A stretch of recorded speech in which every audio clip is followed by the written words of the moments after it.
Hello and welcome to a Thornwillow Press unboxing. This, my friends, is the July Dispatch featuring, well, it was the Open Window by Saki, but I heard that they added 3 additional tales. So we have a little thank you card here, mille grazie. I believe I'm pronouncing that correctly. So I don't know what the new title is. We're going to find out, though. So, this was, as I mentioned, the July. Oh, okay, I was going to say, we set out to present one of our favorite Saki stories, The Open Window. We decided there were other ones. These are all stories with young, independent spirits. So it has to do with, the young power of standing up with youthful rebellion, self-expression. So it's 4 tales of obstinance and asperity. Interesting. So let's see what else we got here. We also have a calendar insert for their monthly calendars. They've been on a monthly basis. They've been sending these out. So for August, which perfect timing. August is right around the corner. There we go. It's August next week. So I don't know how short these stories are because they've got 4 of them in a very small volume here. We have a little quote.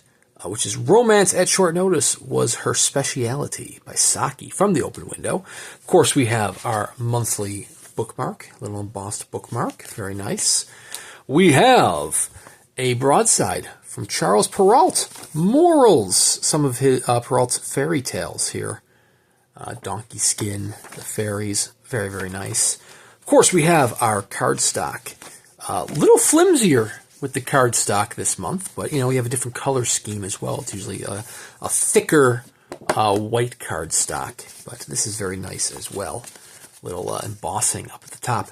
But we have the main attraction itself, 4 Tales of Obstinance and Asperity by Saki. I have not read anything by Saki. At least I'm not aware of anything that I've read anything by Saki.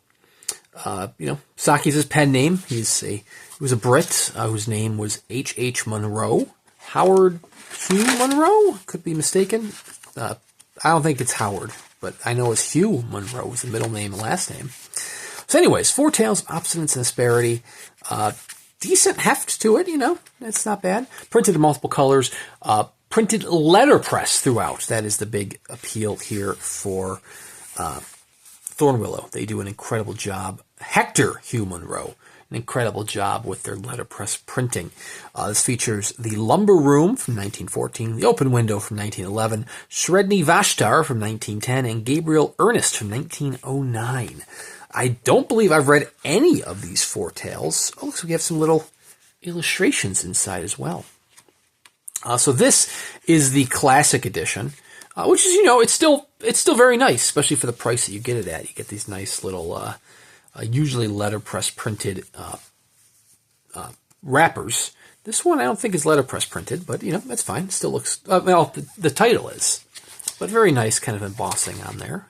At least maybe it's just an optical illusion with the color. Looks like you're playing Pac-Man with little dots there. It's not actually embossed. The next level up is the Patron edition, which I should have a nicer paper quality, although this paper is still very nice. But that one, they've gone back to doing paste papers, which is incredible. There's The Open Window, what was originally supposed to be the July title. One of our first illustrations there. Very short tale. Sredni Vashtar. And a Gabriel Ernest. Very nice. We will get more details in the back here of the publications. So this is the classic edition, printed on cream white felt paper and letterpress wrappers, 600 copies. The Patron copies, 150, printed on birch antique vellum paper and bound in deluxe paste paper wrappers. And then, of course, you have the Centaur editions, 26 copies, printed on white paper and bound in half cloth. Let me tell you, just saying printed on white paper, that is the fanciest edition, but simply saying, it's printed on white paper is the most anticlimactic paper you could put it on. Just white paper. Produced under the direction of Luke Ives Pontefel. Pontefel is the president of Thornwillow. He does sign the Patron and Centaur editions. So the Patron editions, as I mentioned, is limited to 150 copies. It's a bit pricier. It's now over $100 a month, but you get the fancy paste paper, the nicer paper quality, but you do also get a classic edition in the package as well, so you're getting two for that higher price. Centaur editions are only limited to whoever signs up for them, which is apparently 26 people. You can go on their site and you can buy patron editions, the leftover patron editions, after the fact. But you cannot buy the Centaur editions after the fact. One of the nice things with Thornwillow is that they try to do is that they try to get the author to sign their titles, at least for the higher tiered ones whenever possible. Obviously, that's not going to be the case here with Saki, Mr. Munro, who is long deceased. But I feel like next month is Amor Tolls, the bootlegger, and I believe he might be signing the upper tiers. I could be mistaken on that. Maybe he's not signing the upper tiers, but he could be. It's one of those ones where you don't know. But either way, you are going to get Pontefel's signature on the upper tiers, regardless. I'm personally content with the classic editions here. I mean, it'd be cool. I do have some patron editions that I bought in the secondary market, and they're stunning. They're gorgeous, but it's not really something I can swing $100 on a month. I like to kind of throw my net out wide for some of these publications. I'm a big fan of many things letterpressed. So in order to keep, a large variety in the items I buy, I have to stick with the lower tier. But the lower tier is still very nice.